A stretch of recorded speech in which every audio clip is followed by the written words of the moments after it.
Horas, salam sejahtera bagi kita sekalian, para sahabat setia pendengar renungan harian Carpe Diem, dimanapun Anda berada.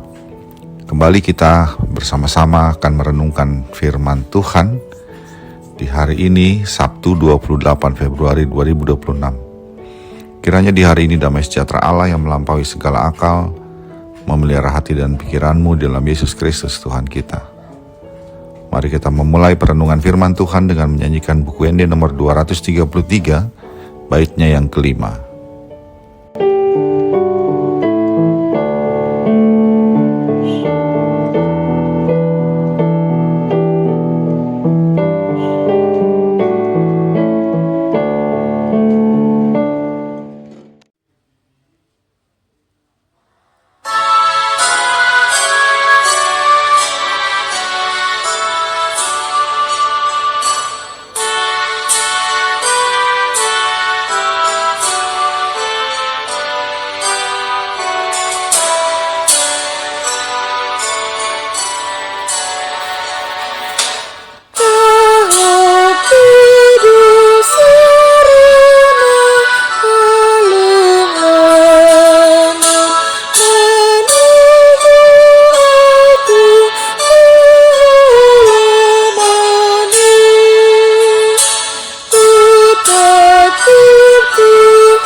Firman Tuhan untuk kita renungkan hari ini adalah yang tertulis dalam Titus 1 ayat yang ke-7.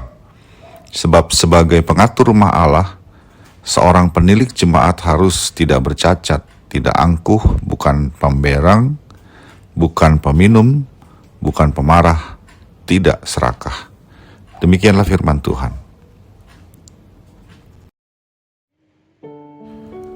Sebuah lowongan pekerjaan dikeluarkan oleh sebuah perusahaan. Mereka membutuhkan seseorang yang cakap untuk memimpin sebuah unit yang baru di suatu kota. Daftar keterampilan dan kecakapan dituliskan sebagai syarat bagi calon pelamar untuk diterima, namun tertulis juga dengan tinta tebal. Mereka mengutamakan integritas, kejujuran, dan kerja keras sebagai syarat utama untuk calon pemimpin yang sedang mereka cari. Demikianlah cara dunia ini umumnya mencari para pemimpin mereka. Walau diharapkan memiliki keahlian tertentu, namun yang terutama juga adalah karakter dari orangnya. Itu juga yang diutamakan oleh firman Tuhan tentang cara pemimpin di gereja, di rumah Tuhan. Bukan keahlian manajemen dan lain-lain, melainkan karakter dan integritas yang menjadi keutamaannya.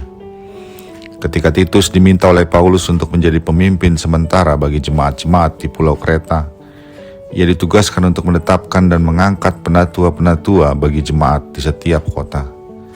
Tujuannya agar jika Titus harus meninggalkan pulau itu, sudah ada pemimpin yang menetap bagi jemaat di sana.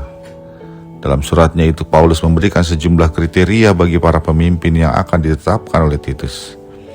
Kriterianya bukan tentang keahlian manajemen, pengelolaan keuangan, dan lain-lain, tapi tentang karakter mereka, tentang cara hidup mereka, yaitu agar mereka menjadi pemimpin yang dapat diteladani oleh jemaat.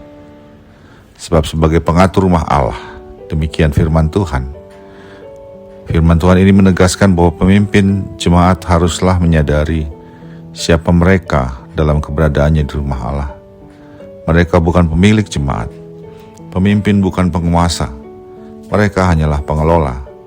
Karena itu dapat juga kita katakan bahwa firman Tuhan ini menyiratkan gereja bukan milik pendetanya, bukan milik pemimpinnya, juga bukan milik siapapun. Mereka adalah pengelola, pengatur rumah Allah. Pemiliknya adalah Allah sendiri. Kesadaran itu kemudian perlu menjadi dasar perenungan bagi kita. Apakah ketika kita menjadi pelayan di rumah Tuhan, kita memiliki sikap hati yang menyatakan bahwa semuanya adalah milik Tuhan, atau sesungguhnya kita merasa bahwa semua adalah milik kita. Firman Tuhan juga menekankan bahwa syarat utama bagi para pemimpin dan pelayan di gereja bukanlah keahlian dalam berorganisasi, melainkan citra dirinya yang tidak bercacat. Tidak bercacat bukan dalam hal fisik, melainkan dalam hal kepribadiannya, karakternya, dan integritasnya. Kepemimpinan gereja adalah kepemimpinan rohani.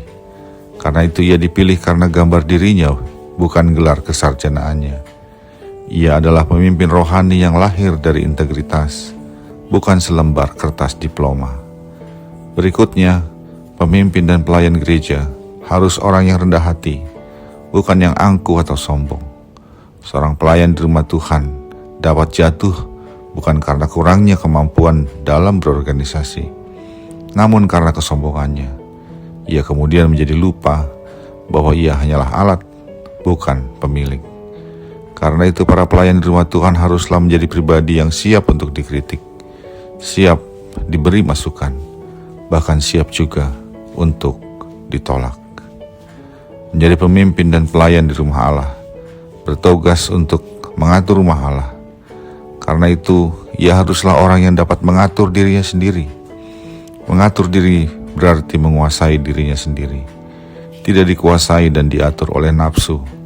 Karena itu firman Tuhan berkata, mereka yang menjadi pengatur rumah Allah bukanlah pemberang, bukan peminum, bukan pemarah, tidak serakah. Hidupnya kudus hanya bagi Allah, bukan untuk memuaskan keinginan dan nafsunya. Sahabat Carpe Diem yang dikasihi Tuhan, keahlian dan kepintaran adalah sesuatu yang baik untuk kita miliki. Namun bagi Tuhan itu saja tidak cukup. Ia menginginkan kita menjadi pribadi yang tidak bercacat, pribadi yang dapat menjadi teladan dalam kehidupan. Sehingga ketika kita memberitakan firman Tuhan, kita memberitakannya bukan hanya dengan mulut dan lidah saja, namun juga dengan perbuatan dan jalan hidup kita yang memuliakan Tuhan. Amin. Marilah kita berdoa. Ya Allah Bapa kami, terima kasih untuk firman-Mu hari ini. Kiranya Engkau menolong kami dengan Roh Kudus untuk bertahan dalam iman kami, sehingga kami memiliki karakter yang sepadan dengan apa yang Engkau inginkan, dan kami boleh menjadi pelayan-pelayan yang menjadi teladan. Dalam Yesus Kristus kami berdoa. Amin. Kasih karunia dari Tuhan kita Yesus Kristus, anugerah dari Allah Bapa kita, dan persekutuan Roh Kudus menyertai engkau sekalian. Amin.